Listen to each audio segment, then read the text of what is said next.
Ladies and gentlemen, ladies, welcome to this video. Today we're going to talk about the Ballon d'Or.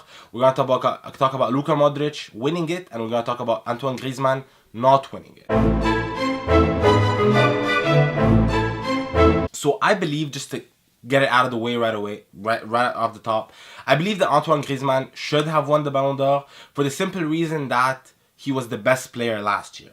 I know that a lot of people are very praising Modric for what he did with Real Madrid when he got them to the final and they won the final.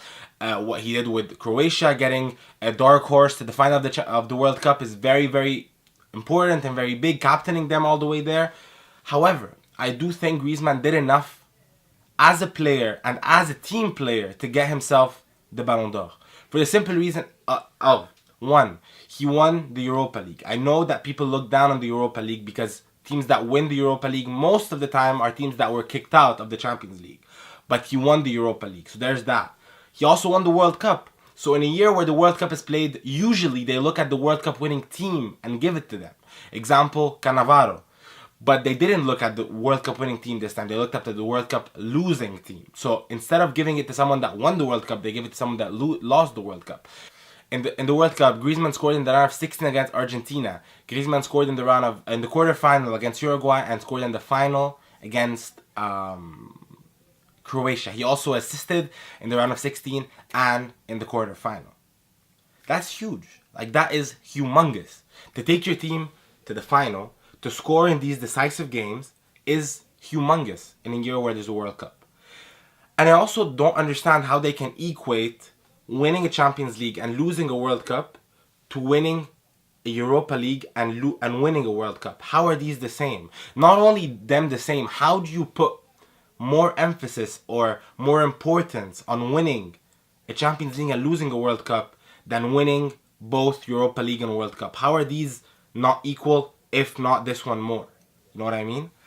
Not only that, if you look at both teams, I know that Modric was a focal or very important part of Real Madrid's team to win the Champions League and so on and so forth, and important to Croatia.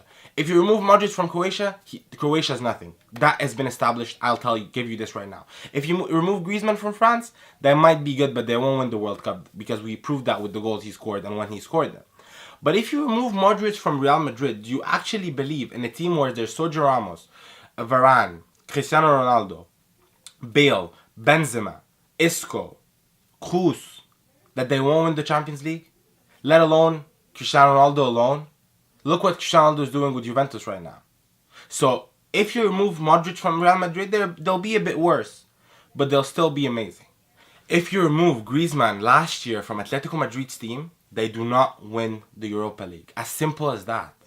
Another thing, for me, midfielders, how can you honestly say that Modric's last season was better than when Schneider was the runner-up in the World Cup that season? How can you say that Modric in any of his last season, Modric's last season was better than Iniesta in any of his seasons with Barcelona?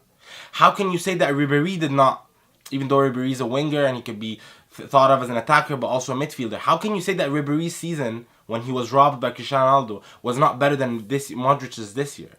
I don't understand how Modric in any way is better than Griezmann's last year. But not only that, to put Griezmann third, not even second, is another robbery for me. Cristiano Ronaldo won the Champions League, all the numbers, blah, blah, blah, blah, blah. But why was he second? Again, I just feel sometimes players go under the radar and for some reason they don't get as much attention or praise as other players that play in humongous teams, i.e. Real Madrid, Barcelona, and so on and so forth. Anyway, if you like the video, please give a thumbs up. If you disagree with what I'm saying, please put it in the comments and we can have a discussion. And subscribe for more videos in the future. Thank you. Bye.